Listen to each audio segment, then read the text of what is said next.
உங்கள் வீட்டில் புது பெட் வாங்கிட்டு பழைய பெட்டை தூக்கி போட போகிறீங்களா? அப்படி தூக்கி போடாதீங்க. இந்த வீடியோவும் பார்த்தீங்கன்னா உங்களுக்கு நிறைய பணம் மிச்சமாகும்.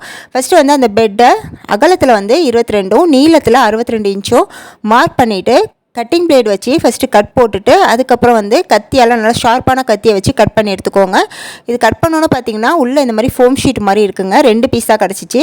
இப்போ 2 பீஸே வந்து எடுத்து வச்சுக்கலாம். இப்போ இதை வந்து ரெண்டுத்தையுமே ஒன்றா ஒட்டிக்கணுங்க. அப்போ தான் வந்து நமக்கு திக்னஸ் வந்து கொஞ்சம் நிறைய கிடைக்கும்.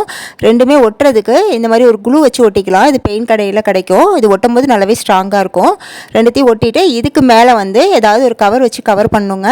நான் ஏதாவது ஒரு கிளாத்தை வச்சு கவர் பண்ணிக்கிறேன். நீங்கள் வந்து உங்களுக்கு தேவையான கிளாத்தை வச்சு நீங்கள் கவர் பண்ணிக்கோங்க. நான் வந்து குளுகன் போட்டு அப்படியே ஒட்டி விட்டுக்கிறேன். நீங்கள் வந்து ஸ்டிச் பண்ணி கவர் போடுற மாதிரி கூட நீங்கள் கவர் பண்ணிக்கலாம். இப்போ ஒட்டி முடிச்சோன்னே இப்படி தாங்க இருக்கும். இப்போ இதுக்கு மேலே வந்து இன்னொரு கவர் தைக்கிறதுக்காக நான் இன்னொரு துணி வச்சு மிஷினில் வந்து தையல் மாதிரி கொடுத்து தைச்சி கவர் மாதிரி மாட்டி விட்டுக்கிறேன். நாடா வச்சு கட்டி விடுற மாதிரி மாட்டி விட்டுக்கிறேன். அப்போ தான் நம்மளுக்கு கலட்டிட்டு வாஷ் பண்ணுறதுக்கு ஈஸியாக இருக்கும்.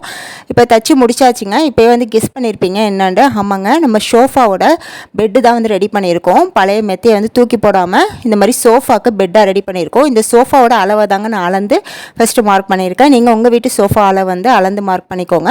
இதோட ஃபுல் டீட்டெயில் வீடியோ வந்து பொறுமையாக நீங்கள் பார்க்கணுன்னா கீழே வந்து லிங்க் கொடுத்துருக்கேன். அதை நீங்கள் டச் பண்ணால் டேரெக்டாக அந்த வீடியோக்குள்ளே போயிடும். நீங்கள் வந்து ஃபுல்லாக பார்த்துட்டு நீங்கள் அந்த மாதிரி ரெடி பண்ணிக்கோங்க. வீடியோ பிடிச்சிருந்தால் லைக் பண்ணுங்கள். தேங்க்ஸ் ஃபார் வாட்சிங்.